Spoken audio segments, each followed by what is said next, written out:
DETV Sports Update is powered by DART, Delaware's transit service. Moving forward.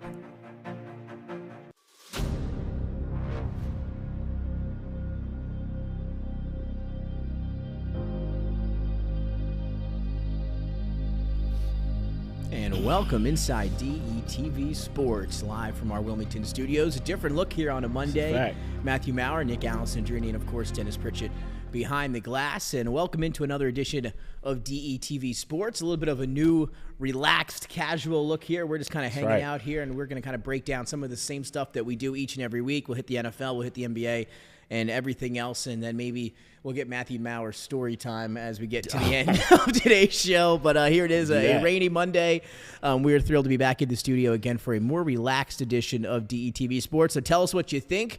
And again, it's going to be the same show you know and love. Sometimes we'll be at the desk in more professional mode. Sometimes we'll be hanging out here, just chit-chatting about everything going on in the world of sports. Matthew, how you feeling here? New location in terms of set A. We're on set B today here at our Wilmington studios. How you feeling with the new look show here for the first time? I like it, man. I like the Josh Gibson catcher pass we got here, man. So where I even get those from? You know what I mean? I don't know, man. These things look like they've been through war, you know what I mean? And you got the Spalding ball there with the 76ers logo. Sixers. Go Sixers, you Draft know what I mean? Coming up, yeah, we'll talk about Shout out to Joe Richmond or the 87ers, Absolutely, you know what I mean? Well, they're Blue Coats now, but, That's right. That's way back Sorry, in the day. my bad, my bad.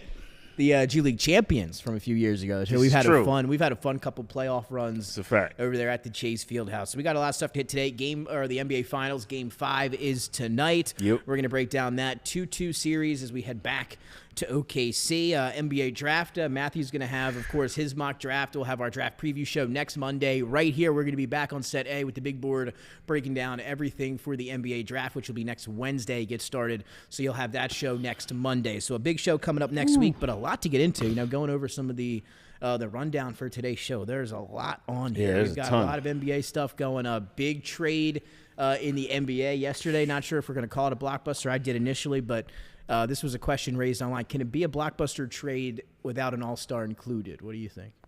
Is it still a blockbuster trade? It's a blockbuster trade for the Memphis Grizzlies. Yeah, see, I'm with you there. So I do think it's a blockbuster trade. We'll get to that in a little while.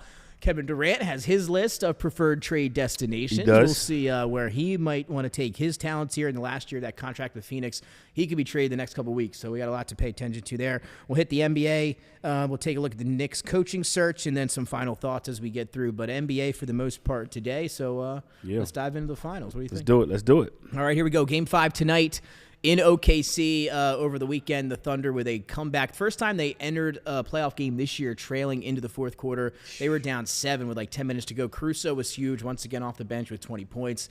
Shai Gilgeous-Alexander and Jalen Williams down the stretch were big, and they come back and they take down the Pacers in Game 4 to even this series at 2-2. The winner of Game 5, Matthew, has won the series 74% of the time. That's a fact. So this is a huge one tonight in OKC. The OKC Thunder are 9.5-point favorites, so Vegas is all back with the Thunder here. Pacers postseason record on the road, though, 7-3. They've been phenomenal in hostile territory this year on the road in the playoffs.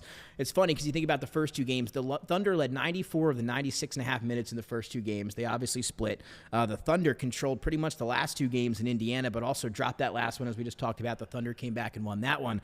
So it's been kind of a weird series so far. Thunder controlled the first two. We split. Pacers controlled the next two. They split.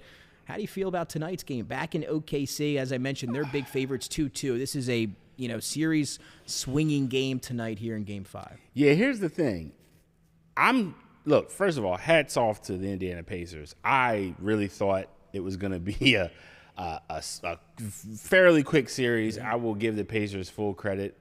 They have been able to really get a lot of production from a lot of different people, and it's been consistent. So again, hats off to them. I'm just impressed with, really, I gotta be honest with you, I'm impressed with Rick Carlisle's coaching. I think he's been phenomenal. As far as OKC, I think what we see at times with OKC, at least what I've seen in the games, is, to me, there looks like there's a little bit of growing pains. Like, I think at times, and you saw this with the Bulls back in the day with Michael, you've seen this with the Heat, you've seen this with the Spurs especially, is sometimes when you're a young team, you don't know when to turn it on and when to turn it off and when to dial it back. So with the Thunder, I've seen at least they'd be a little lax at times, and I think that sometimes comes back to bite them. It's just because the game about basketball is all about runs, and with OKC, the runs have been a little inconsistent than we're used to seeing, and I think a lot of that, like I said, it has to do with growing pains. I think Shai Gilgeous has to make sure, SGA has to make sure that other guys are getting production, because I think the thing with him is, you can get your 30+, but you got to get Jalen Williams going. You got to get Chet going. You got to get some of these other guys that can't maybe get their points as easily as he can. You got to get those guys going. Yeah. And so I think SGA is most dangerous when he can play kind of like a combo guard role, kind of set up some guys early on, and then start to apply pressure offensively to the defense. I think that's when they're the toughest and hardest to stop.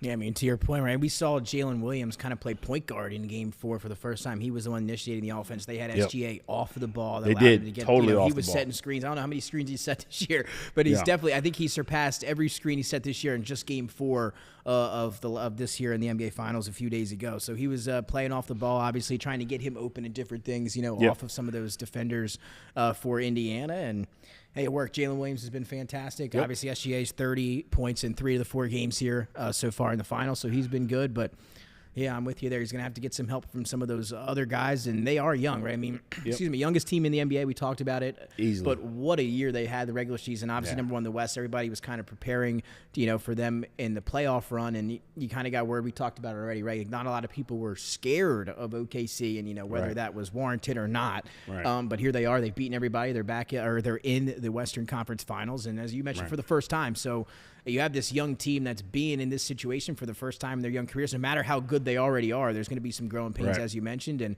maybe we'll look back and depending how the Pacers do, next year going forward, and maybe look back and say, hey, the Thunder played well, maybe they didn't play well, etc. But 7 games with the Nuggets. Now you look back at that series and you're like, man, Denver was the one that pushed them to the brink of the most part. But as we dive into this one a little bit more, I still think we're going to go 7. To start, I had OKC in 6. Now I'm on board with OKC. I'm going to still stick with the Thunder, but I'm going to go OKC in 7. I think going forward, we're going to get home team victories. I think we're going to get OKC tonight in Oklahoma City, and then I think we're going to get Indiana at home next in Game 6, and I think we're going to head back to OKC for Game 7. That's just how I feel about it. But again, it's been no team has won back-to-back games this entire series. Right.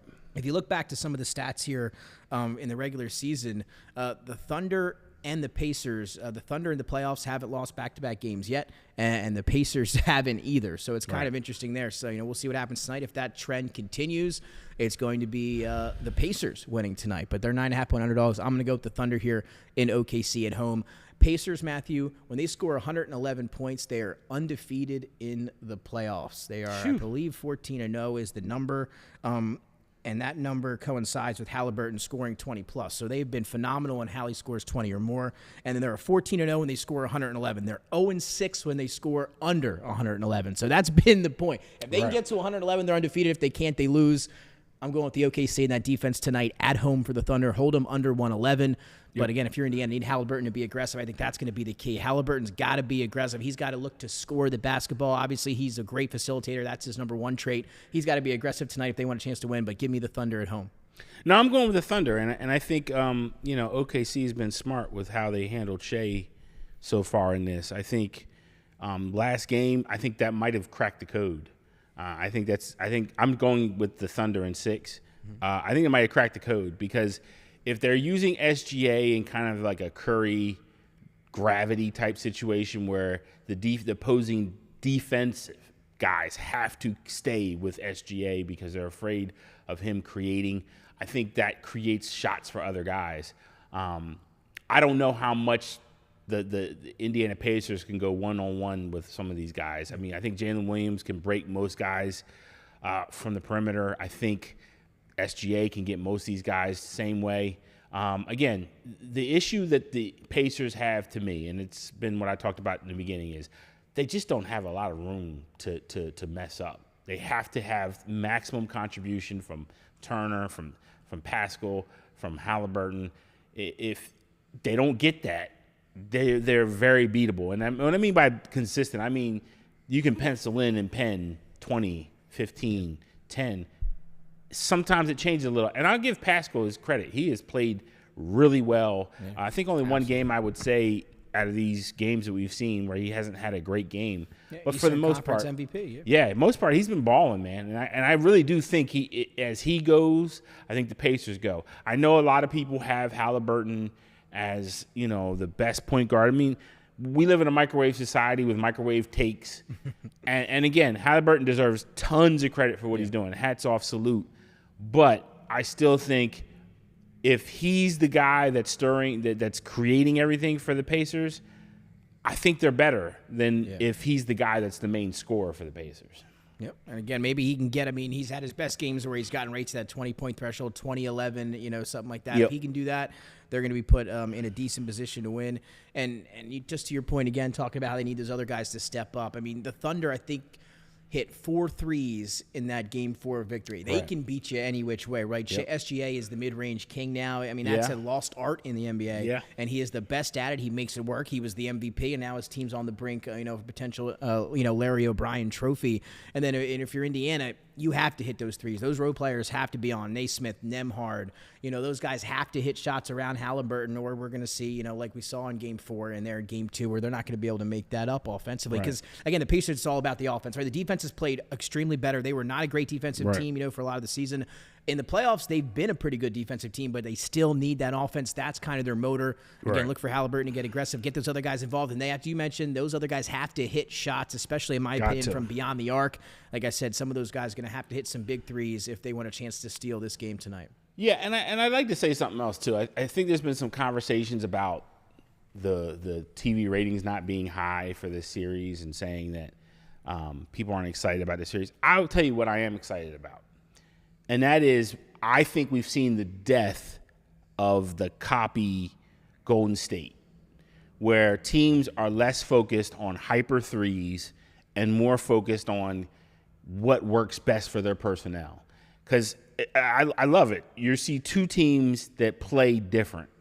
That's right. It's the first time I've seen it in a while. And I'll say this, it's not that I'm even slighting people who have tried to emulate the style. I just think when you have a situation where the generation's 2 best shooters are on the same team, and you have arguably, I think, the best role player of this era, Draymond Green, and when you have the perfect storm that sets up, I know a lot of times it's a copycat league in every league, right? But I just think there's some things you just can't copy, and if you try to copy, it's never going to look like the original.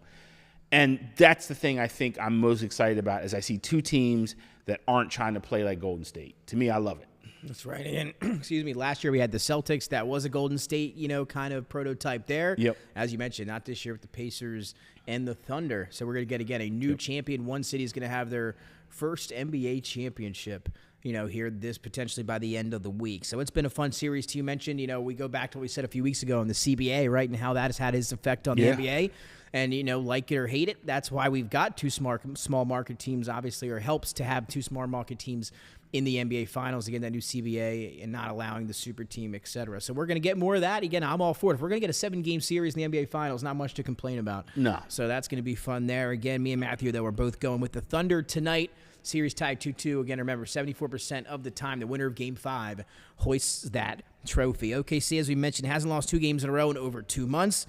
Pacers haven't had a 2-game losing streak in 3 months. So, again, we'll see what happens tonight. If the trends stay the same, the Pacers should win, but they're big favorites. We're both going with the Thunder. So, 2-2 here as we head back to OKC. That'll take us to what we mentioned there at the top of the broadcast here tonight is NBA draft coming up next week. It'll be draft week in the NBA. Of course, as you guys know, Matthew works year-round on his draft material, and it is now almost that draft week. So he's got a busy week and a half ahead. I know how it can be. Crazy. It's going to be a crazy week and a half, and then once it's all over, right, you'll be able to relax for another week or two, and then right back to work. It's about a week or two, and then we're back. And then we're back to worrying about 2026 draft. That's right. So there we go. But again, join us next Monday. We're going to have our draft show right here in Wilmington on Set A here at DETV. You can catch our rankings. You get Matthew's mock draft. We're going to go through the prospects, et cetera, potential trades. You don't want to miss that. But let's dive a little bit deeper into the draft from kind of an overview here before we get to next week, Matthew. How are we looking? We talked last week about the Sixers and kind of what they might do. Kind of went through the first, 1 through 5, those picks, talked about a lot of those prospects in the top 10 in the lottery. Have you heard anything else new? Has anything changed in the last week or so, just in terms of what you've been hearing, or rankings, or guys falling, slipping, etc.? And then we'll talk about the Sixers here in a moment, too, with some of the rumors that we've been hearing about them. Well, first of all, the NBA hasn't released it yet, but this Sunday was the deadline for overseas and I think you'd call it, I guess you could say pro players to withdraw themselves out of the draft. Quite a few international guys stayed in. Some guys I was kind of surprised about, like Nicholas Avadalis. I thought he was going to stay in the draft. I thought he looked really good at the combine in Chicago. I saw a guy that could probably get in that late first with the underclassmen we had to go back to college. He surprised me. He actually withdrew his name. Michael Ruzic, another player from forward from Spain, he withdrew. So those were two of the surprises I see. And I'm sorry, one more guy, Ben Hershaw from Australia. I think he's going to look at exploring options to go to college. At the end of the day, I think what we're going to see in this year's draft is I anticipate there's going to be anywhere between, I'd say, 14 international guys picked between both rounds. Okay, yep. And it might even be a little bit more, because I think you're going to have some guys that are going to be spec picks, where you just take them and you just hope for the best that they develop overseas. There's not a ton of guys that have gotten green room invites. The NBA sent out their green room invites. I think it's at 19 right now. Most of them American. And that's a low, right? I was going to say, right. I was reading that's a low number for this year. Correct. Now, they're supposed, the rumor is they're going to invite 5 more guys. Okay. So only one international kid right now, I believe, has one. That's Noah Traore. He's from France. Really good shifty guard, creates off the dribble. Not a natural passer, but does have really good court vision, and can kind of really do good change of speed dribble. Creates a little bit of separation. Still doesn't get full separation for guys, but he gets enough burst to take a guy off the first step. He's going to be probably a late lottery pick. Who I'm most excited about, if you're looking at the international market and you want a guy who you think has the most upside, to me, it's Johan Berger from I think he's playing for Cevita in Slovenia. He is rangy, athletic, a shot blocking specimen right now. Still raw, doesn't really know the game fully, but he's a guy that checks those boxes of guys. After Malawach is taken, probably in the top 10, I think he's going to be a guy. Now, again, Malawach continues to climb in the draft. There's been talk about him being the 3rd pick. There's been talk about him maybe even being the 2nd pick. I've even heard that, which is insane to me. I can't imagine that. But what I'm getting from Malawach is so many evaluators that I've talked to are saying, hey, I don't think he played what he could do at Duke. I think he played what the Duke system wanted him to do. There's so much more to him. I don't know if I believe all that. I think he has a lot of potential. I think he has a lot of things he didn't show at Duke, but I don't know. When I start hearing these conversations, some of it is smoke, of course, because these guys working for teams, they're not going to tell you everything. That's the tough part. Yeah, that's the tough. And you know all about that with the NFL, right? You'll hear things and you'll be like, that seems kind of weird, but you take it as info as all you can, but you know in the back of your mind, you're like, I don't know if that I buy that. Especially as we get closer, we're going to hear some more things here as we get to the next. It's going to get crazy. week and a half. It's going to get really wild. And here's the thing. I mean, to me, that's the fun part of the whole process for me is separating the fact from the rumors and the rumors from the facts. And at the end of the day, and that's why I always laugh when people say, "Oh, I know for a fact this guy has a first-round promise." I'm always like, you don't know that, and you don't know what team gave that kid a promise, if he even has a promise. And every year some player drops in the draft, and we say, "Well, what happened?" And it's like, "Oh, well, they had a first-round promise, but that team took somebody else," because they have their own boards. And when those certain other players fall, they're like, hey, I know we said we're going to take that kid, but do you see this kid's dropping? And they take that kid. So it happens every year. It's in every sport. It's not, it's not something that it's exclusive to the NBA. It's in every sport, NFL, NHL, Major League Baseball. You hear those guys come out there like, hey, they told me they were going to draft me, and then they did, and now they, want to get back at that team who promised them. Yeah, so, we see that a lot. That just came out with somebody recently who just said that somebody told them they were going to draft them, and then didn't draft them. Every year, man, it happens. So this is nothing new. And again, I think the Sixers, from all that I'm hearing, is this conversation is they are looking to move out of the third pick. Yeah, I mean, we sat here, we sat at Set A last week, and we said, odds are, I mean, it seems now like there's some momentum for them to trade back, right? And again, you agreed that's what you would do if you were the 76ers. And then as soon as we walked off set and got home, I think maybe when I got home or the next morning, and there was a rumor, and again, you have to take everything with a grain of salt at this time of the year, it was that the Sixers had been in contact with the Spurs about moving from 3 to 2. And we talked about last week the reasons on why they may move back. There was a couple of them, but what would be the reasons for them to move up? I mean, we talked about the fit, and obviously you're a Dylan Harper guy. That's your guy. Obviously, we have number 2 prospect, I think, for both of us here. Most likely, if I were picking number 2, that'd be the guy that I would go with. Sure. In terms of fit, if you're just thinking fit, right, if you're looking at the Spurs and the 76ers, those backcourts, they've got some good guys in the backcourts there already, right? Rookie of the Year in Castle and De'Aaron Fox, San Antonio, McCain, Maxey, et cetera, over here, in Philadelphia. Does that affect the pick at all? Do you think the Sixers or somebody would still make that pick, for Dylan Harper, regardless of fit or need, just because of the player that he is? See, that's just it. I don't buy the Sixer rumor that they're trying to trade up. See, I didn't think I did either. But why would they do that? Like, what would be to me? There's no reason to do it. Yeah, because I mean, McCain is a great shooter. Maxey, I don't want to stall his development. I think he's reaching that crazy high people ceiling. Said they might Philly people going around that they might want to trade Maxey. I saw on Twitter. Isn't that Maxey? Yeah, that's what they said yesterday. Why? I think it was Elliot Shore Parks from WIP. Nah, he should be fired. Yeah. I don't know what you're talking about, man. Come on, he's the only surefire player they got.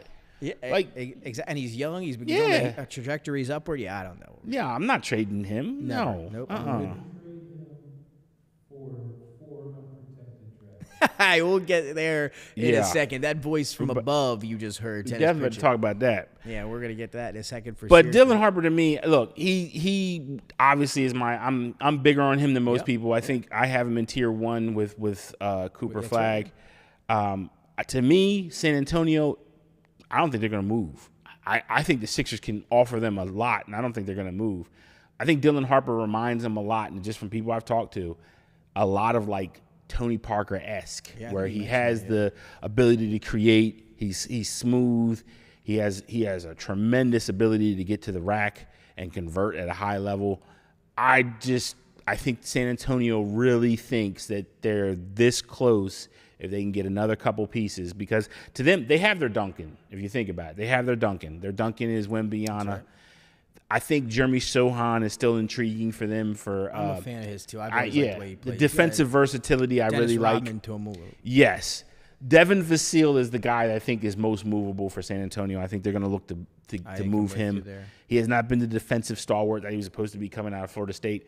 However, Dylan Harper, to me, I think he solves a lot of their issues that they have with ball movement at that place. And I really think between him and some of the other pieces they got, I think he's a guy that I think San Antonio is not going to move from with that too. I'm with you. I think if I'm them or if I'm thinking like them, I'd do the same thing. But now to think about it here, you've got De'Aaron Fox, you got Castle in the backcourt there. I mean, they're all kind of built. They're definitely guard built, I guess I should say. So can you play all those 3 guys on the floor at the same time at a point, do you think? No, but if you remember, they didn't immediately play Parker either. Yeah, I mean, I think Avery Johnson was running the point for them, and then Tony Parker would come in and do spot duty. So they have their answer for what this, and I know people don't like to hear this. Oh, this is number 2 pick, and he's going to be backing up people. Yeah, okay.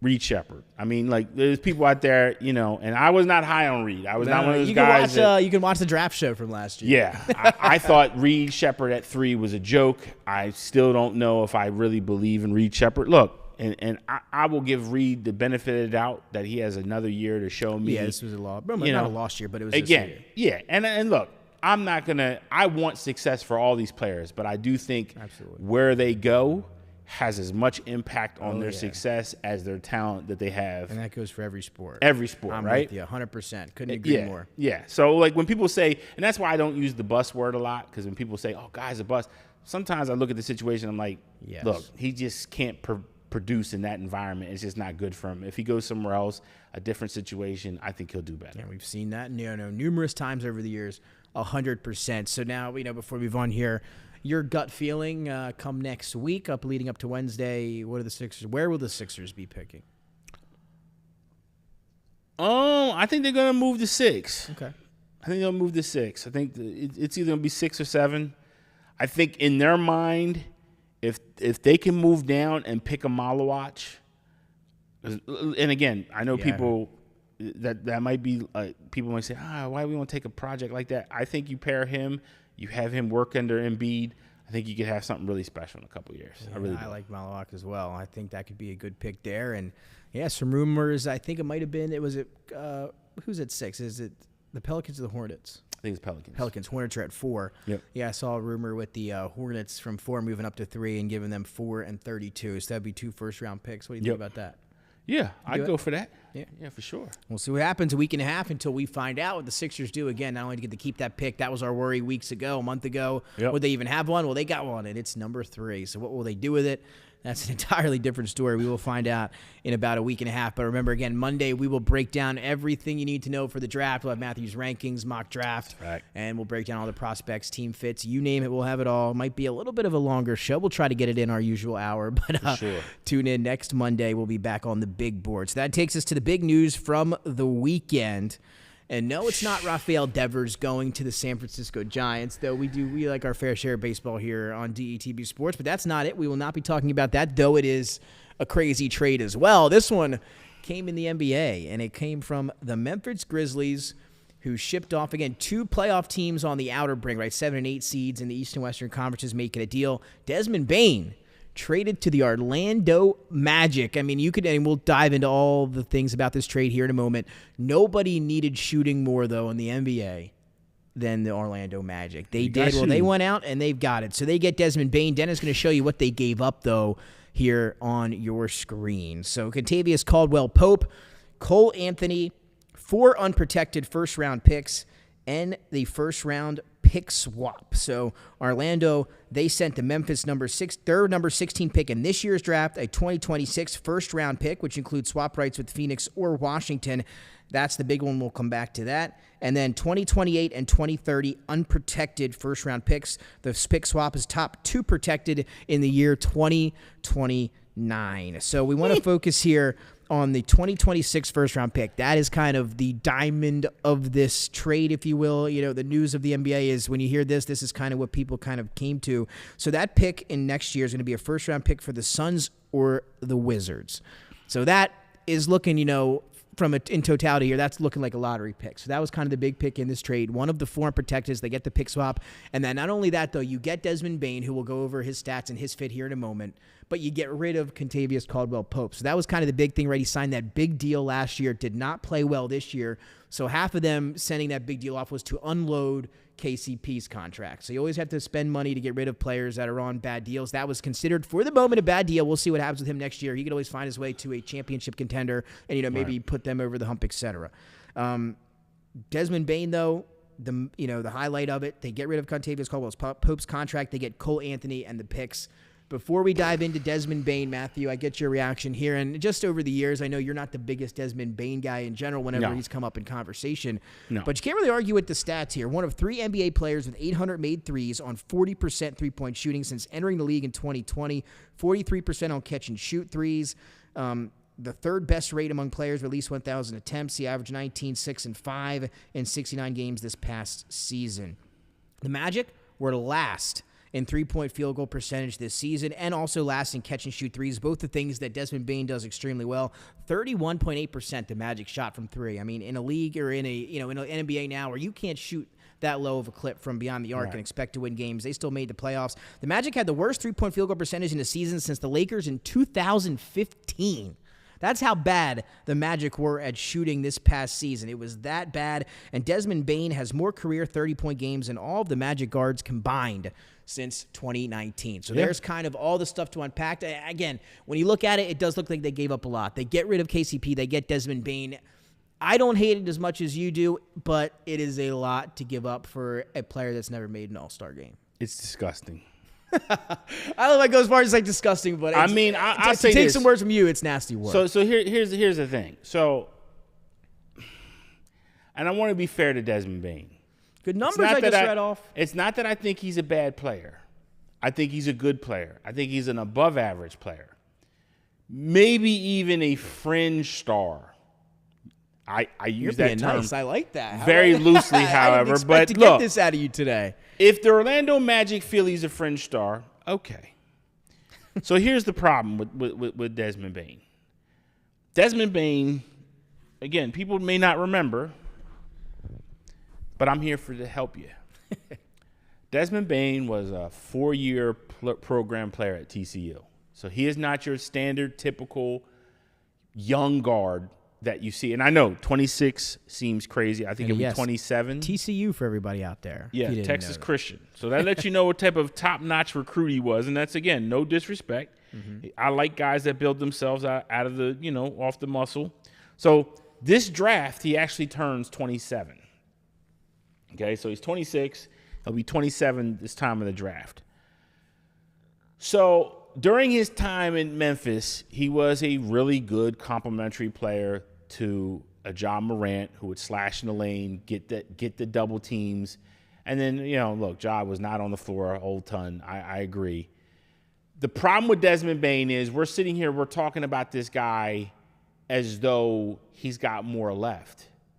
I don't think there's more left. I think he's reached the ceiling of his potential. In terms of development, you're saying there's not he can't grow anymore. I don't think he is what we see. Like, he is what we're seeing. Like, there's no upside to Desmond. I think Desmond is where he's going to be, and where he's at is and everybody who may not know this, I'm a big proponent of PER. I think PER is just player efficiency rating. Player efficiency rating. I think it's one of the quickest ways to really evaluate a player, and be kind to the player in the context of. It protects you against your bias is what I'm really going at. So my view of Desmond Bane is I don't think he's that guy. I think he's a good player. I think he's an above average player, but I don't think he's that guy. Well, his PER hovers around 18, which is good. The average NBA player is a 15. That's the average. League average is 15 for PER. So that he is what I say. So it's not me hating on him. I said he's above average, so he is above average. I don't know if I'm going to give you 4 draft picks and a pick swap for a guy who's going to be 27 years old, who has reached the ceiling of his potential, and that the ceiling of his potential is that he's an above average NBA player. I don't know if he's worth that much. And again, I'm saying it respectfully. We saw, again, these are the type of trades that get GMs fired, and they definitely should. If this trade doesn't work out, and by saying not working out, I mean they basically, Orlando Magic, a team that has not had a ton of talent, except for Paolo. Stud, who's a stud. They took the number 1 pick to get him. And thank God they took a number 1. They right. listened to us. Thanks for listening. Right. And then you've traded in all that currency of draft picks, and you said, I'm going to tie it all to Desmond Bane. Like, real talk, when I heard the pick swaps, I said, "Oh, would they get Durant?" Like, I'm thinking they got some guy, because like surely this is what you got if you're forfeiting the future like this. Funny memes about that. There was one going around. It was like him reading somebody. I think it was a Star Wars one. He was like reading all the stuff, and then Padme was like, they were like, "We traded all this to the Grizzlies," and Padme was like, "We got John Morant." He was like, "No, we got Desmond Bane." Oh, Luka Doncic didn't get this in his trade. And again, they also were able to unload that contract, so it's not all for Desmond Bane, though most of it is. No, most of it is. I'll give you that. Sure. A small part. Maybe you throw another first round pick in there for the KCP contract. But I mean, honestly, and again, I'm saying this respectfully. I think Desmond Bane's a good player. I think he's a guy I wouldn't mind having on my team. You said above average. Above average, but I'm not giving you that much, bro. Sorry. And again, and it's weird too, right? Because when you think about the Magic, it's a team that hasn't made a trade since 2019. Right. Remember the last trade? Remember that was for? That trade was for? What was that trade for? Markelle Fultz. And that was a buy low for nothing. So, I mean, this team, when you think about the Magic, they don't make moves at all. They made nothing at the trade deadline. And they shouldn't. They made nothing in free agency last year. This is, like I said, or they just don't. I mean, you think about KCP when they got that deal done. They just don't make moves as a franchise. And they proved they shouldn't. And they proved they shouldn't make trades. But just, again, to play devil's advocate here, I will say the fit on paper looks good, right? When we talked about the stats, it's exactly what the Magic needed. A team that was the worst shooting team since the Lakers in 2015. I mean, that's just hard. That's hard to fathom. They were late in the Eastern Conference, 7 or 8 seed. I believe the 7 seed this year. So it's what they needed. He fits exactly what they need. Catch and shoot guys that can hit outside shots. I mean, he fits the exact thing they need. But then again, what now is the ceiling? As you mentioned, we know what he is. And if he's able to bring that, you're thinking you've got your core now, right? They gave it up. They're ready to roll, right? As you mentioned. Now, when you make that move and you give up that to get this guy, you now have to they're thinking conference finals or finals. Now they are in their eyes, they are now contending. They have to be if you're going to give up that type of package for a guy like Desmond Bane. So we talked about it a few weeks ago with the Celtics, Jason Tatum going down. They're going to break up that team. It looks like the East is now wide open, right? And teams we said it could be an explosive summer because of that, and we're already seeing it just a few weeks later. The Magic, even, who were on the back end of making the playoffs this year, around the play-in, they think they can win the Eastern Conference. So they got Paolo, they got Franz Wagner, and now they go out and get their big three with Desmond Bane. But, I mean, you can make that. I'm with you. I don't know if it's going to be true or not, but that's how they feel in that organization. Big three is crazy work. And let me just say this. I want to label it a big three. Especially with T-Rex arms. But, listen. This is the biggest problem with this trade. They think they can win right now. And this is the problem with the – and now, look, I think the Grizzlies won the trade, by the way. But there's going to be collateral damage. We'll talk about them in a minute, yeah. There's going to be collateral damage because I really do believe that this is an implosion. I think they're going to dismantle. Yeah. I don't because here's the thing. Desmond Bane was a dream. You got him. I want to say they got him with the 28th pick. Yeah, it was a brilliant in terms of draft capital. And even better, just before your point here, is he's under contract. They just signed him, so you don't have to. He's under contract till 28, 29. So that's another big part of why you give up that much for a guy. Right, and I'm mistaken. He was the last pick in the first round, 30th. Like that's the best draft capital you're ever going to spend, essentially, for a player at 30. You just gave him away. And now you got John Morant, who I know he's seething. I mean, the tweets that we're seeing, he's seething. You got Jaren Jackson, who Knicks want that. Knicks want him. They want him. And can they get him? I don't think so. This again, the Memphis Grizzlies. Look, I give them respect in the back office. I've seen them make some picks even that I didn't agree with, and it's done well. Like I was not a big fan of Aldama. He's been a good fit for them. So, again, I'm not over here second-guessing these guys when it comes to draft decisions. But to me, you just got the dream hit, and you just traded them. And I think if you're the Memphis Grizzlies, and if you're a Memphis Grizzlies fan, you got to be thinking, we're doing a reset. You got to be thinking, because I don't know how you would think it'd be anything else.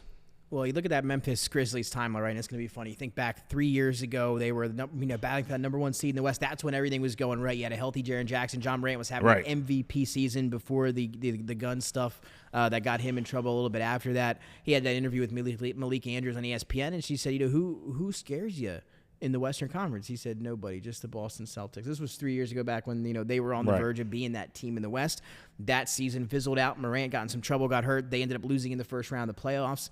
And since then, they just haven't been able to do anything. They have one playoff series win in 4 years now, I believe, with Ja and what we thought was going to be the next big team in the Western Conference. So you look at that timeline there, and now it was also 2 years ago where they said, we're right there. We might have lost in this first round, but the GM, et cetera, they said, we're right there. We just are a move or two away. And now this year, they get swept in the first round, and now GM's like, we were wrong. We were not one move away, and now they make this big move. So they get all the picks. They get a few of these guys here, but the word from that organization, at least today, was they're not looking to rebuild. They are looking to, in quote, retool. So they're going to keep, in their words, they're going to keep John Morant and Jaren Jackson Jr., and they want to extend those guys and obviously have those two remain the focal point of the team. But you can say one thing and have intentions Correct. of doing another. What are you buying there in that scenario? Do you think they keep Ja and Jaren Jackson? Obviously, the Knicks want Jaren Jackson. Don't know if they'll be able to get him. The Memphis Grizzlies obviously saying, no, we're not giving him up. And who knows, by the end of the week, they could both sign extensions. They're both eligible for extensions. So where do you see this going for Memphis after that big trade with Bane? I mean, if I'm Memphis, I'm probably looking to move Ja. See, this is what's crazy. Jaren Jackson, I don't know if I can, and this is what's crazy. And I will say this: I am a huge Ja Morant fan. Yeah, I mean, huge. But if I told you 4 years ago, when he was out, that he would only have one playoff series, and that he wouldn't be making any first-team All-NBAs and stuff, because that was the projection for Ja. Yes, I mean, they were the team of the moment 3-4 years ago. Yeah, they were the Orlando Magic of the 90s. They really were, which is why it's phenomenal they made this trade, because I really feel that they had they had their Penny Hardaway. They had Ja Morant. And off the court and just other things that's happened. See, that's I think it stalled his potential. Well, is that why? Like, I mean, we think about it. It was, I mean, he was on pace. He had to be top 2 or 3 in the MVP voting that year. Yeah. That he exploded before the gun stuff off the court. That is when we look back at this, because before that happened, as you just said, he could have won the MVP that year. They were a top 2 team in the West. I mean, he was the next face of the NBA for a small period of time. Yeah. Is all that off the court stuff? Is that where we're going to look back and say, man, Ja Morant, what could have been? Oh, for sure. I mean, as much as we talk about Anthony Edwards, and we talk about Anthony Edwards for multiple reasons, most of it, honest, if we're being honest, is mostly about his mindset. We love his mindset. We love the fact that he's got that dog in him, Mamba right? mentality, right? Ja Morant had the dog in him, but he had like the uber talent too. And I'm not saying Anthony Edwards isn't talented. That's not what I'm saying. I'm saying he was a freak. Ja Morant was blockbuster TV. Yeah. When he played, dunk over you from the. I saw people that said they were done with the NBA tune in when he was playing. Anthony Edwards, I love Anthony Edwards. Every time he's on TV, I watch him. But he didn't have those people come in saying, I want to watch him. They watch him in the playoffs, but during the regular season, I mean, and you remember, there was that season with Ja Morant where it seemed like every game there was a highlight play. There was a highlight moment. Poster everywhere. It was crazy. And what we have now is we have a guy that we all know could hit that mark of being an all-NBA guy, but we haven't seen it. It's like it's gone away, like it disappeared. And like if I'm Memphis, you got to ask yourself these key questions. I think the Philadelphia Sixers got to ask these key questions with Embiid. Yeah. Have they hit Zion in New Orleans? Has this person hit what they were supposed to be? Or is this just a stall and then get back on track of who they were?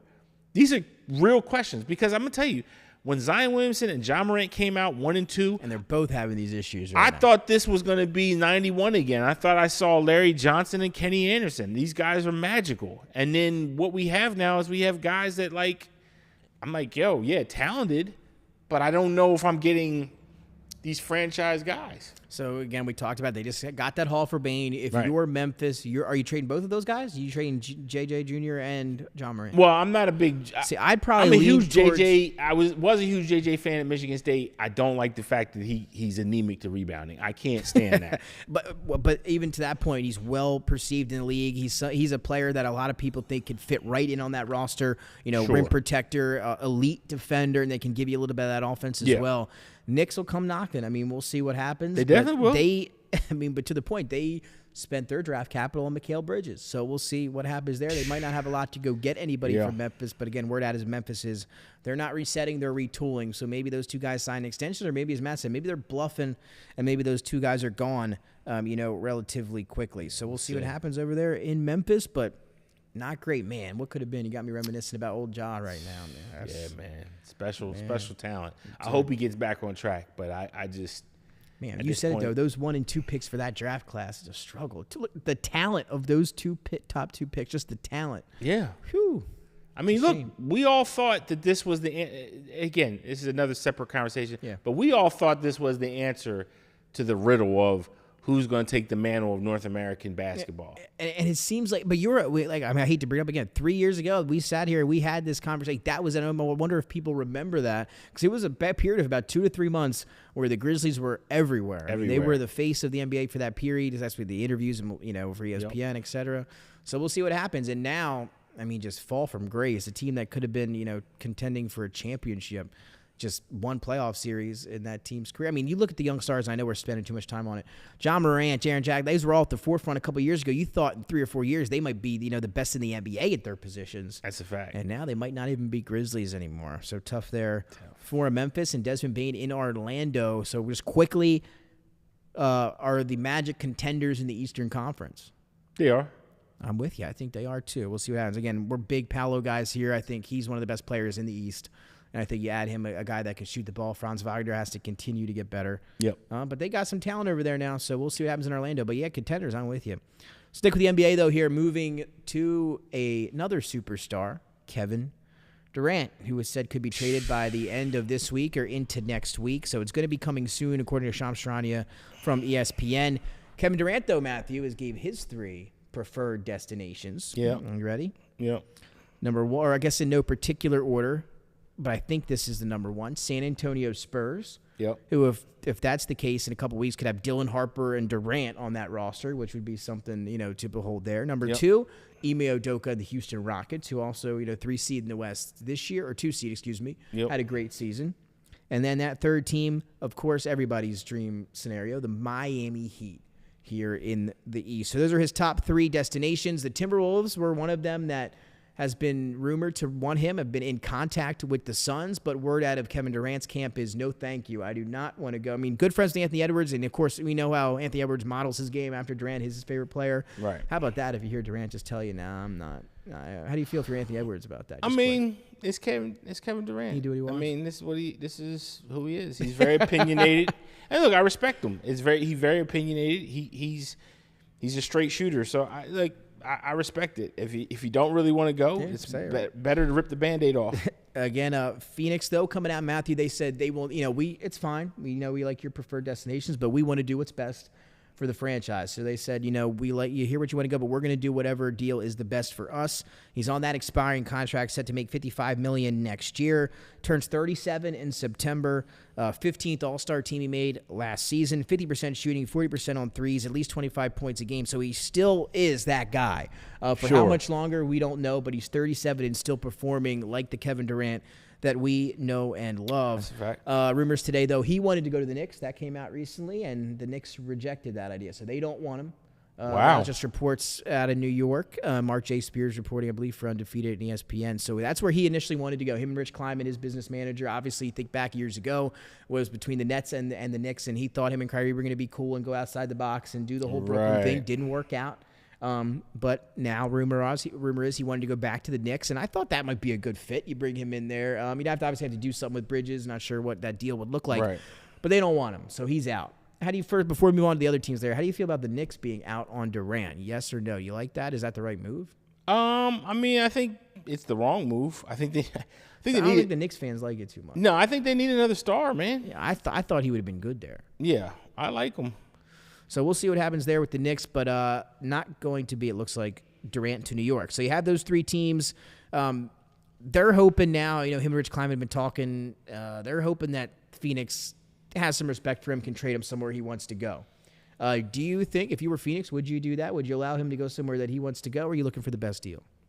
I'm looking for the best deal, but I think if I'm Phoenix, probably out of these guys that we mentioned, Miami, Spurs, talk about that. So what do you Houston, think about those?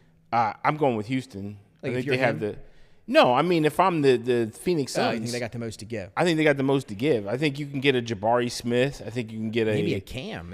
Cam Whitmore. I think there's more meat on the bones with them. I think the Spurs are going to try to cheap you. Yeah, and because they don't want to give up anybody really. I think Miami Heat. You're dealing with Pat Riley. I don't know if they have enough either. No, I don't think they have enough. I don't think they have enough. And rumors are that they are not going to get him either. No, I don't think the Heat culture would do well with Kevin Durant, honestly. So, again, we just talked about those three teams, and we said most likely not Miami. I'm just going to throw that there. San Antonio is where it was, I think, his number one team. That's where he wanted to go. Yeah, of course. But that's, like you said, how would they get that done? You're not trading that 2 pick. There's just no way. No. So you're taking you're getting that Dylan Harper. You're not giving away Fox or any of the guys that we named. Maybe Vassell's the guy that you mentioned that but he's not going to get you. They can put Vassell in there. He's not going to get you Durant, right? Nah. So if I were to say, would you take these three teams or the field, what would you do? Like if I said it was going to be the Rockets, the Spurs, or the Heat, or would you take the field? Who gets Kevin Durant? I'm taking the Rockets. I think taking the Rockets. Yeah, I'm not betting that because here's the thing. I think it'd be interesting. Phoenix, and look, let me also say, Phoenix isn't like the Phoenix of old, where when the Colangelos are running stuff. Ugh. I think Phoenix is in a situation. Matt Ishbia to me is messy. So we know that from since he got there a few years ago. I mean, that organization has been torn up and down, and just a matter of since he got there. They gave up everything when he got there. It wouldn't shock me if he went against the grain and picked the field. It wouldn't shock me. Mm. Yeah, I wouldn't shock me either. We'll see what happens, and maybe the Sixers throw their hat in the ring. They have not been listed. They are not amongst the top teams in there. Paul but George. We had to mention them in there. Somebody was interested in Paul George. Who was it? I think somebody said the Magic. Well, they gave up all they got already, so they're not trading for Paul George now. Here are the odds for Kevin Durant's next team. And again, rumors coming out today that it might not be the Heat, but they sit atop the list right now, plus 200, followed by the Rockets, plus 250, Spurs, plus 300, Timberwolves, plus 350, and then a long drop-off to the Raptors at plus 1,200. And we all know how the Raptors do with the one-time stars. It worked for them once already. It definitely did. And what a season that was, and they brought home a championship for it, and rumors today is that they want to do it again. So word out of the Raptors camp is they'd be willing to trade the number 9 pick in this year's draft, plus more, for Kevin Durant. Yeah, I ain't going to get it done. If you're the Suns, what do you think? They ain't going to get it done. 9 pick's a good pick, though. I'm not giving – look, I'm not going to get the 9 pick and give you Kevin Durant. That's just not happening. On an expiring contract also. You only got him for this year. No, I ain't doing that. Hey. I ain't doing that. We'll see where he ends up. Matthew's going with the Rockets. I'm going to take the field. I'm going to take the field here just because I think it's going to be interesting. I ain't mad at you. I think that's good. I think it's going to be a team outside the box here that is going to give them up a little bit more than maybe what they had thought they were going to get from one of those other teams, including the Rockets. In the end, if you're the Rockets, what are you willing to give up? But it sounds like you'd be willing to give up a little bit. I mean, they've got a nice core there. Yeah, a nice young core. I'm getting, like I said, Jabari Smith is okay with me. Cam Whitmore's all right with me. I'd be all right to take it. So you're okay giving up a nice package, though, for Kevin Durant. Yeah, I think Kevin Durant could take them over the next hump of where they want to go in their development. And at this point, that's what you're trying to do. If you're going to make a trade like this, it's to do that. Yeah. And that's what the Magic think they can do now with Desmond Bane. He is their Kevin Durant. Yeah, that's what they gave up. That's crazy work. Over the hump. We'll see if it works for him. Again, I might be in on the Magic next year in the East. Really? We'll see, in the Eastern Conference. Oh, okay. We'll see what happens. But I think they could be a top 4 team in the East next year. Top 4? Yeah. I'm not going to. Cleveland, Indiana, New York. Yeah. And I think them and the Sixers could battle 4 or 5 there. We'll see. All right. Yeah. Okay. I see. Right. Yeah. There's a pathway there. There is a pathway there. Speaking of the Eastern Conference, takes us to New York. Let's head up the road to Madison Square Garden. Right. It's been a rough couple of weeks for them. Definitely been rough. So they fired Tom Thibodeau. I think we had a show right after that firing. And since we've been here, back at our studios here in Wilmington, since I think 7 days ago, they've had 10 coaches rejections. I don't know if I've ever seen or heard anything like that in my life, Matthew. Not only that, not only are they just rejections, they tried to hire other teams' coaches. They went to about 5 other NBA teams and asked for permission to speak to their own head coaches, and you could probably guess how that went. They were denied every single time. I don't know what the exact number is. I'm 0 for 6 here. Let's go through some of them. They wanted to talk to Jason Kidd. We sat here and talked about it last Monday. Knicks denied. They wanted to talk to Ime Udoka from the Rockets. The Rockets denied. Chris Finch from the Timberwolves. Nope, not going to let you talk to him either. See you later. Billy couldn't even get Billy Donovan from the Chicago Bulls. He couldn't get a word with Billy Donovan, who signed his extension today with the Chicago Bulls, and they rounded it out with another well-known coach in Quinn Snyder, also rejected from him as well. They are set to interview Mike Brown and Taylor Jenkins, 2 coaches that were fired last year, this upcoming week. So we'll see if they make any ground with those 2 guys. But, man, the Knicks just can't get a date with anybody right now. They're getting rejections left and right. What do you think what's going on up there in New York? I mean, honestly, again, it's going to seem like hate, but I think James Dolan's the issue. I think that a lot of people didn't like how they handled Tom Thibodeau. I think a lot of people felt that the situation, how it played out with New York, I think they think that the fan base is toxic, and it probably is a little bit. And I just honestly think that New York has built such bad currency with players and with coaches that whoever takes that job is going to have to be a little bit of a leap of faith, and it's going to have to be somebody. Cowboys job, huh? Yeah, it's going to have to be somebody who's looking for to be redeemed. I think a Mike Brown works really well there. He'll bring the defensive side to that equation. I still think they have to solve for the issue with Brunson. Yeah, what's the deal with that? That offense. Like, is he still going to be an assistant on his staff? I think he still will be. See, how does that work? Is that not an odd situation? And maybe we're not close to it, so maybe we don't know as well. But Brunson's your star. Rick Brunson, obviously an assistant on Thibodeau's staff for not just this organization, but in the past as well. Right. So what's the deal with Rick Brunson now? Is he? How would that? I don't know. It wasn't really on the doc. I don't even know what but I just don't know. Yeah, I don't really know all the ins and outs of that situation. So anything I'm talking about with this is just speculation and what I've read here and there.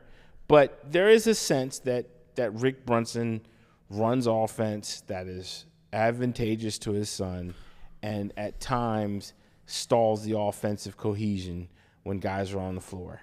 And a lot of people have said that the ball kind of dies in Jalen Brunson's hands. So, again, these are just what people are saying. There's some people that were saying that was kind of like the smoke that Dante DiVincenzo had when they played, that there's this, whatever it is, there is definitely some, for lack of a better word, smoke or agitation that is involved with Rick Brunson with some of these guys. And I really think as other people leave that situation, I think we'll get more and more of the details. Yeah, well, we've already got a few of those exit interviews. I mean, anonymously, has come out that certain players have had an issue. They made that clear with management on the way out for this year. So if that's the case, maybe they do make a move there. Maybe we hear something on that, coming up here in a little, soon. But you heard Charles Barkley talk about it last week. They fired Thibodeau and obviously had no plan. No plan at all. Typical New York. Yep. So who knows where they go from here? But it's not looking good. Can't get a dance with anybody. New York Knicks coming up here. So we'll see. Mike Brown, Taylor Jenkins, maybe one of those two guys. I mean, with the way it's going, you would think it's going to be one of those two guys, just because there aren't many other options. Oh, Mike Brown definitely take it. Yeah. Well, yeah, no doubt. But we'll see if they offer them the job there. Who knows how that's going to go over there with the Knicks? So not great up at MSG, but who cares? We certainly don't. So we're going to head to the 2-minute drill here quickly. Just quick thoughts on this one, Matthew, here before we get to some other stuff. Ohtani returns to the mound tonight to pitch for the first time in over 2 years. He's got the Padres. Obviously, he was the MVP last year. They won the World Series. He was the best hitter in baseball. Now he's back on the mound after 2 years dealing with that injury. You excited? Going to tune in tonight? No, I'm not excited. I'm not an Ohtani guy, man.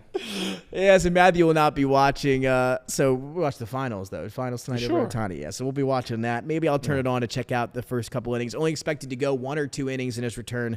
Maybe I'll flip it on. We'll see. NFL news, Trent Williams says he wants to go till he's 40 years old. No retirement in sight. What do you think? Good news for the Niners. I mean, sure. But, I mean, dude, we're reaching that. We're reaching critical mass. We need to have a situation for, some succession planning for that tackle position, because we have none right now. Yeah, well, none. Hopefully he just keeps playing. That's how it sounds. So he wants to keep going until he is 40. Oh, speaking of the Niners. Yes. The Bryce Huff trade. Yeah, I like that for you guys. Yeah, look. I do. Robert Saleh. I'm not he mad was great either way. with Saleh the Jets, so I think he's going to be good. I not think mad he'll be good either for way. you guys. I just look at this point. Didn't give up anything. No, but yeah. Glad you brought it up, though. Yeah. Way to leave it in there. Chuba Hubbard, him and the Panthers veterans said they are sick and tired of losing. What do you think about word in Carolina? The Panthers ready to start winning some football games here? Man, they're sick of it. Man, shut up. Yeah, we'll see. I got their guy T-Mac in the first Y'all round. the Panthers, bro. Shut up. So, Matthew, no sympathy for the Panthers and their losing ways last couple years. Free Get Bryce Young. Here. Free agents in the last some free agents left over here in the NFL. Matthew, Amari Cooper, Keenan Allen, some big-time receivers. You see those guys going anywhere anytime soon? Keenan Allen is a no. I think Amari Cooper's got some thread left on the tires. Okay. See where he goes. I think, he's look, an Eagle. Keenan Allen, I can – Eagle? What do you think? Who, Amari Cooper? Yeah, either of them. Take either of them. Do y'all need him? I knew you were going to. That's what I wanted to hear you say. Yo, man, how many guys do y'all need, bro? I was waiting for you to say, how many guys do y'all need? There it is. Man, y'all like the Miami Heat if they're in out there, 2011, man. We'll take all. Y'all just loading up. We're going to do the, what was that dance call they all did? What was it back then, that big thing? All this because you guys got Tim Tebow at quarterback is crazy work. But I'm gonna let man, you that LeBron dance. They did. You got Tim Tebow running quarterback plays for y'all, man. Give you a break. This is crazy. Let's head now to Dennis's question of the week. Me and Matthew started out strong, and by me and Matthew, I mean Matthew and I. Yeah, we started out Matthew strong. had that first NBA draft question. He nailed it. Since then, we are 0-2 to Dennis. Last 0-2. Week was a tough one. The Miles Sanders one got me off guard. Me real. Yeah, that was off brutal. guard for sure. So, Dennis, what do we have this week? We are trailing 2-1. Can we tie this thing up? Well, here's my question first, and then I'll hit you with the trivia. Okay. Here's the question of the week. What do you feel was the biggest trade in Philadelphia sports history? All righty. So that's our question of the week. Honestly, I think the biggest trade is good or bad, right? Good or bad. It's two of them. I got one bad one, one good one. Mm-hmm. The good one to me was Moses Malone going to the Philadelphia 76ers. Yeah. Basically, that's a great one. That basically got them the title. This worst trade, same organization, to me, was Barkley. Yeah, yes. I'll give you that one. Yeah. I think that I'm was with you on the Barkley. I'm trying to think of another, maybe like a Loki. I'm trying to figure it out here.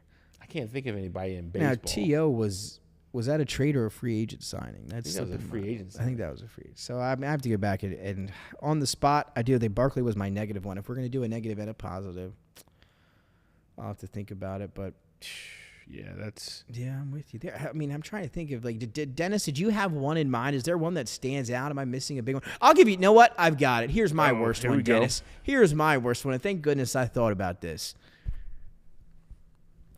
Markelle Fultz. How about the Sixers trading from number 3 to number 1 in 2017, giving up extra picks and stuff to draft Markelle Fultz and then watch Jason Tatum go number 3 to the Celtics. So thank you, Brian Colangelo and company, for that one. That was the year with the burner accounts, et cetera. Oh, my God. Talk about one of the worst years ever there. So they traded away that third pick. They move up to 1, take Markelle Fultz. That's going to be my answer. I got another one. Bad? Yeah. Oh, geez. See, that now it's a Ryan trend. Sandberg. Yeah. Yeah. They traded Ryan Sandberg. That was a bad trade. Then he came back and coached for him years later. It's a bad trade, man. So, hey. Hall of Fame. There's some bad ones. Dennis, can you think of any good ones? How about maybe trading Ben Simmons? Maybe trading Ben Simmons for James Harden. Mike Mamula. Eagles trading up for Mike Mamula was bad. Sean Bradley was bad. Well, that was a draft pick. Now we're just on draft picks and stuff like that. All right, well, there you have it from that. Now you guys traded up for Mike Mamula. Yeah.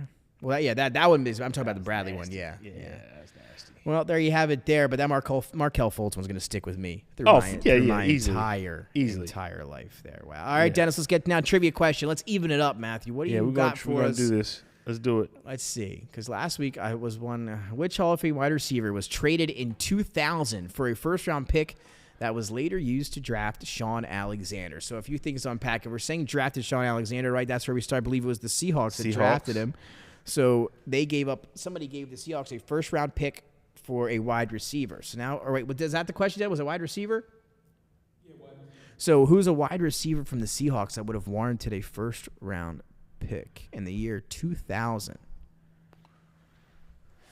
I would have been 6, but I should still get that.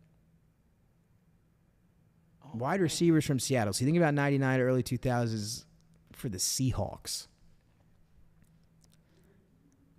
You got the Dennis playing the Jeopardy Joey mute. Galloway for the Seahawks then? first-round pick for a Seahawks wide receiver. It's funny. I can't even if you're thinking about that, but who would be like the Seahawks all-time leading wide receiver? Well, that's Steve Largent, but that ain't. Oh yeah, well not who's second? Man, I don't even have a good answer for this one. This is bad for me. This is bad. Yeah, because these are ones that we should have an idea about. But yeah, I know when y'all give up. Yeah, Man, go ahead. Hit us with it. I'm probably gonna kick myself. Ready? Yeah. I had it too. I had it. Oh my God. We don't get the official answer for that. No Was that not an official? Was that not an official answer? Oh man, I should have went with it. To the judges, Ivan. I should have had it. I should have went with it. Oh man. Oh, well done. See, though, there. that happens when you don't have faith in yourself, people. Oh my God, always have confidence. Always have confidence. I should have just went with it. I actually said Joey Godwin. Yes, you did. The words come out of the mouth. We're gonna have to go to the judges' card. That might be under review for score come next week. But we might have to go 1.5 questions. That's right. NBA Finals coming up in 20 minutes. Start time on ESPN. Thunder and the Pacers. Remember, Pacers undefeated when they score 111 points, and that record is almost just as good when Halliburton scores 20 or more. Will he be aggressive tonight? Will the Pacers role players hit outside shots? Can they keep it close? I think they keep it close. I think the Pacers cover, but give me the Thunder to win. Thunder given 9.5. Pacers to cover the 9.5. Right. Thunder win the game. Yeah. You like that? I'm going with that. I like it. Let's do it. There you go. Again, I've been scouting all players all year long. Draft is coming up. Next week, any good Russian players in this year's draft? Would there be a reason you were scouting anybody? I mean, is how's Russia doing in basketball recently? Russia's been quiet, man. They've been quiet since early 2000s. Early 2000s. You think about Darko. It was like, you start thinking about guys. Starting to get quiet. You start thinking about guys like that. Final thoughts, Matthews. We end here on set B tonight. Casual look for everybody at home. Everyone would appreciate the new style of show. We're gonna be doing this every now and then, switching back from a professional and then more of a casual look here as we go forward. But final thoughts, Matthew, on a Monday night ahead of Game 5 of the NBA Finals. Ohtani takes the mound. A lot going on in the world of sports. What are you thinking about? I mean, honestly, look. Here's the problem I have with the conversation with the GOAT. I don't look for it. It just comes up on my feed. It's the same way with political things. Those damn algorithms. It's the algorithm, I guess. I don't know. But, it's either that or I heard sometimes people who you follow will click on things and then because you're their friend, they'll put the stuff on your feed. So here's the thing. Every generation thinks they have the GOAT, right? Every generation. Yeah. 60s, it's Bill Russell. 70s, it's Kareem. Or I should say 60s. There's some people that actually say Oscar or Wilt. Yeah, that's true too. Then there's Kareem. Then the 80s, you have people that say Magic. Then in the 90s, you have Jordan. And then now we have LeBron. I expect everybody to believe that they've seen the GOAT because I do believe that these guys are all GOATs. Yep. I think that Kobe in the early 2000s. At the end of the day, I don't think there's any player that could ever be considered the greatest of all time. But I do believe we can be factual when we have conversations about these things. I don't look to put down players when I'm doing rankings of all time. I just give the facts on what happened, good or bad, and that's what it is. So there was a video came across my feed, and a guy basically said that the reason why he has LeBron number 1 is because there was no killers in the 90s. I don't know what this guy is talking about. There's no killers in the 90s. Names. Bro. John Stockton, Karl Malone, Charles Barkley, David Robinson, Clyde Drexler. I mean, we can keep going, bro. It's not hard. Like the dream team, the original dream team is all from the 90s, bro. I mean, I don't know what we're doing here. That's the only argument you need. And that's the thing that at the end of the day that gets on my nerves with people. They just real quick to go to some quick point and not want to put any context. Kind of like them Florida Gator fans who want to tell you that Tim Tebow, he won us the national title, but they don't want to include the fact that Leak was the starting quarterback for the majority of the season. That it really wasn't Tim Tebow who won the game. It's Chris Leak carried them through the season. And then Tebow came behind and finished it. Great. Same thing with Nick Foles. He didn't just win the Super Bowl.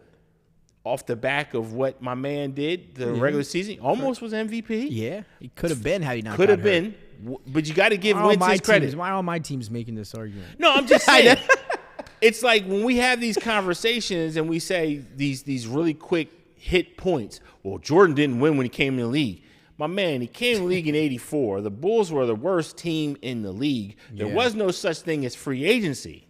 The first free agent, unrestricted free agent, people may not believe this, was in 1988. The guy's name was Tom Chambers. He signed with Seattle. That was the first unrestricted free agent case in the NBA. I said 88. Jordan got drafted in 84. So you couldn't, if you were the Bulls, go out and go grab guys and say, hey, come play with Michael. Didn't happen that way, okay? You had to actually draft them and develop them.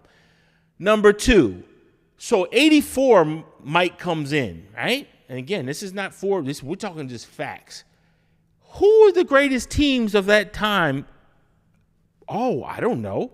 The Lakers, the Celtics. Who, if you to ask any NBA guy, the 87 Lakers and the 86 Celtics are among the greatest teams of all time. Oh, and then who comes after that? Oh, the bad boy Pistons. We're talking 3 all-time great teams. Absolutely. Okay?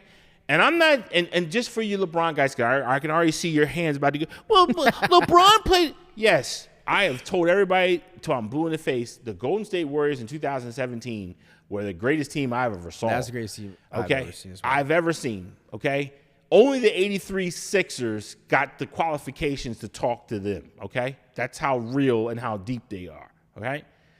But that's it. I just told you Mike got 3 in the top 10. This is all fact. There's nobody else messing with the 2017 Warriors, bro. That's I give the Warriors and the 83 Sixers, look, y'all can fight out who you guys is the best. I think they tied there, but whatever. Point I'm making at is then he revolutionized the position, moving it from inside to outside. Then he went in a league where the big man was camped in the lane. You know, like big men like Ewing, David Robinson, Shaq, Olajuwon. I mean, these guys weren't chumps, bruh. You're a 6, and guys always say, well, he didn't have no jump shot. Yeah, which meant he got his points the hard way. He had to actually go in the lane against those big guys. They were allowed to beat you up back then. Defense was different. Rules were different. I'm saying all this not to say that you got to say all this and make Jordan the GOAT. If you believe LeBron's your GOAT, that's fine. But let's just be truthful about the era that happened. Let's just be truthful about what took place. You don't have to knock a guy because you don't believe he's the GOAT. Just state the case for your guy. Just say why he's your guy. At the end of the day, that just be it. Nick thinks Tim Tebow is the greatest college football player of all time. I think he's smoking crack, but that's what he believes. I'm not going to say that Nick is wrong for that. I'm just saying that ain't my guy. Nick will have his reasons why, but if Nick is, if for example, if Nick was to sit there and be like, well, Tommy Frazier didn't do X, Y, and Z, Timbo did. Like, well, we got to knock the player. Let's just say what the player did. Let's just acknowledge the greatness, and let's keep it moving. This whole weird generation, whatever y'all call yourselves now, it's weird, man. Come on, bro. Just let the greatness be great, man. Stop with all this corny picking and choosing and what facts matter and what facts don't matter. Let's just state the facts and let the results fall where they are, man. That's all I say, man. Yeah, I'm with you. I agree. 100% well said. And there's a new generation, got some Twitter fingers out there, you know. That's that a fact. It's a crazy social media world right now. That's for sure. You see all kinds of crazy stuff on there. I mean, I saw somebody say, I put it on my Facebook feed, that SGA is better than Kobe Bryant. Bro, what? What are we doing? Hasn't even won a championship yet. What are we doing? Not even won one yet. Right. Like, what? See, that's – and again, and you think about it, too, because social media, like back, years ago, there wasn't a social media. So maybe you did have some idiots that said stuff like that, but you never heard about it. Probably. Now you got some guys that can put their thoughts out to the forefront there with some of this social media stuff. Not the brightest weird, out there. Man. Huh? Yeah. It gets weird. Come on, man. Just let these guys be great, man. Kobe, SGA, Kobe already? Got Kobe. Come on, bro. Well, we'll end it on that one, huh? We're going to end it there. Thunder and the Pacers tonight. If you want to check out Kobe Reincarnated, he plays in about 15 minutes crazy. for the OKC Thunder. That'll do it for all of us, for Matthew, Dennis, and myself. Special thanks here to everybody at our Wilmington studios here at DETV. We will see you next week. Again, enjoy the finals. Go Panthers. We're going to finish it off tomorrow night.